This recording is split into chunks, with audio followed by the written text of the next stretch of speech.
Hello, everyone. Happy Tuesday. This is the Homegrown Tuesdays at 10, and I hope that you all are having a wonderful start to your week. But in the Homegrown Tuesdays at 10 fashion, we're going to go ahead and dive right in, okay? So if you're new to watching this today, just know that the Homegrown Tuesdays at 10 is meant to bring you digestible, actionable items to inform you and educate you along your home buying journey, because the better informed you are as a buyer, the better experience you will have. Okay, so today we're going to talk about appraisals. What does that mean? What does the appraiser do, and how can that affect your transaction?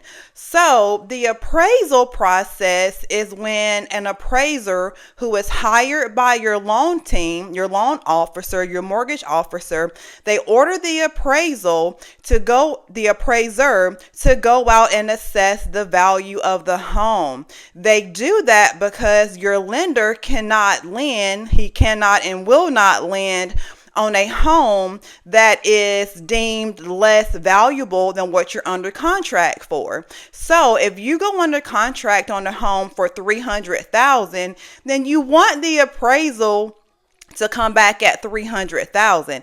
That means that the appraiser has looked at the size of the home, the location of the home, the features of the home, and also the community and where it sits. Okay, they're also going to assess the condition of the home. So if you write an offer on a home and it's $300,000, so the appraiser is going to look at the size, location, condition, and features of that home, and they're going to compare it to the homes within a certain radius. Okay, typically they don't go outside of 5 miles, but sometimes they have to go out to search a little bit more to get the comps.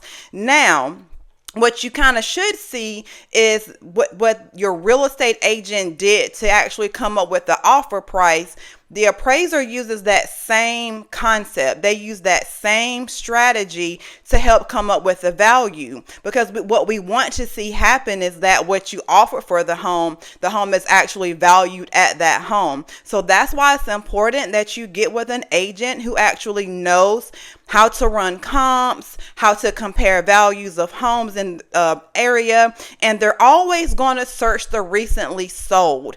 They only go back 6 months. Okay, so they're searching for homes that sold in your area of similar size, location, condition, and features that have sold within the last 6 months. They're going to take those homes, compare it to the home that you're actually purchasing, and compare those. Okay, so they may have to pull a home that has 1 extra bathroom. They may have to pull a home that has a larger lot size, but what they're doing is they're adding and subtracting based on the subject property, which is the home that you are purchasing. Okay, now sometimes listing agents and sellers can be a little overzealous with their offer price, and say if it's like a heated or hot property, well, you may feel like you need to go over asking price. So you have to be careful with that to make sure that the home is going to appraise. Okay,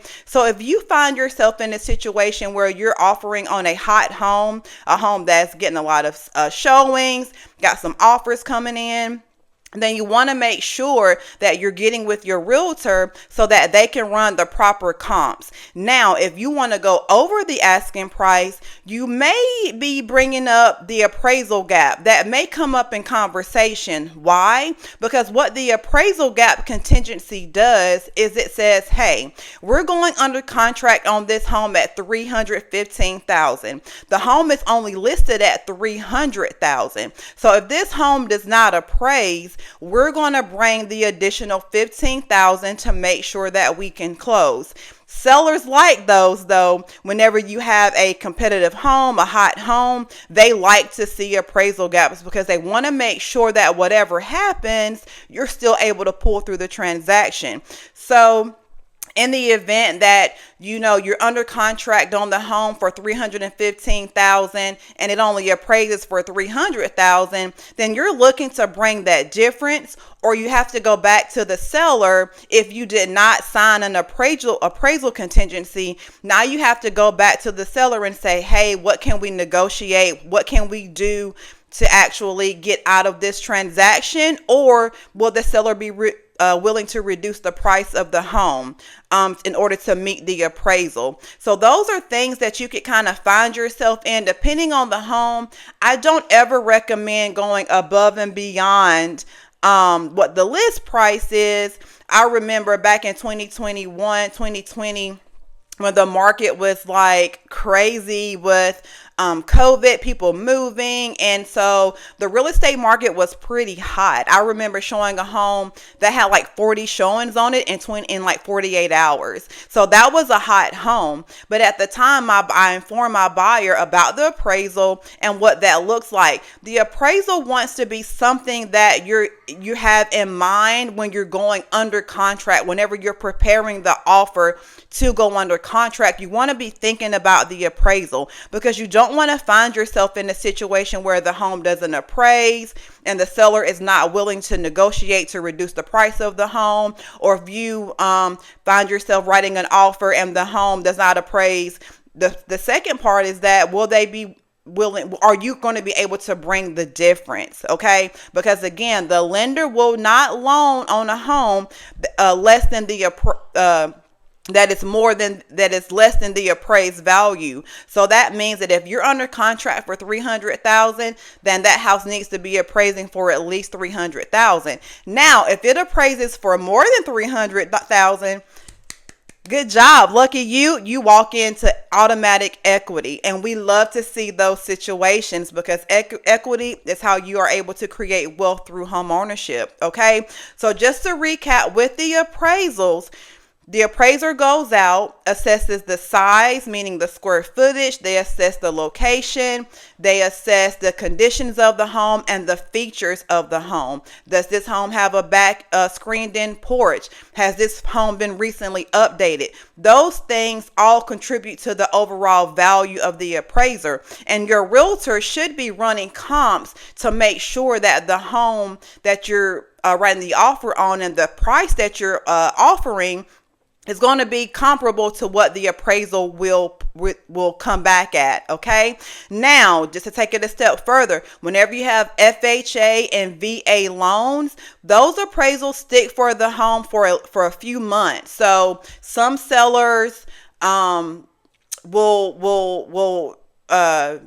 some sellers sometimes are leery of that, because if that home falls out of contract, then that appraisal for FHA or VA will stick to that property for a few months down the road. So that means that if someone else comes in and writes an offer, that same appraisal that you had will stick to that home. Okay. So just to keep it clean, the appraiser goes out, uses the same comparable techniques that your realtor should use to evaluate the size, location, condition, and features of the home. Okay. Now, if the home appraises for more than what you're under contract for, great. You have instant equity. If the home does not appraise for what you're under contract for, you are still within your means to walk away from the transaction if you do not have the funds to cover the difference, or if the seller is not going to be willing to reduce the price of the home. Okay. Because the lender, again, cannot issue a loan on the home that is less than the appraised value unless you have the funds to cover that gap. So this has been the Homegirl Tuesdays at 10, bringing you a bite-sized piece of information regarding appraisals, because they do matter. Okay. Now, the appraiser does have their own system. Realtors don't have access to those systems, but we still should be pulling comps that are very similar, that are really, really in likeness of the home that you're purchasing, to make sure that we offer a really good purchase price to be close to what the appraiser is going to offer. So whenever you're writing your offer, again, write with the appraisal in mind and have a strategy so that you know what's going to happen, what's the worst that could happen with my transaction, so that you are prepared and you are informed. All right. So if you are thinking about buying a home, but you don't know where to start, you haven't had a conversation with a realtor, click the buyer readiness assessment in the comments, and that's going to help you prepare and see where you are financially and credit score wise when it comes to buying a home. Okay, so this has been the Homegirl Tuesdays at 10, and I hope that you all have a wonderful rest of your day. Let me know if you have any questions, because I'm always here to help. Have a great day.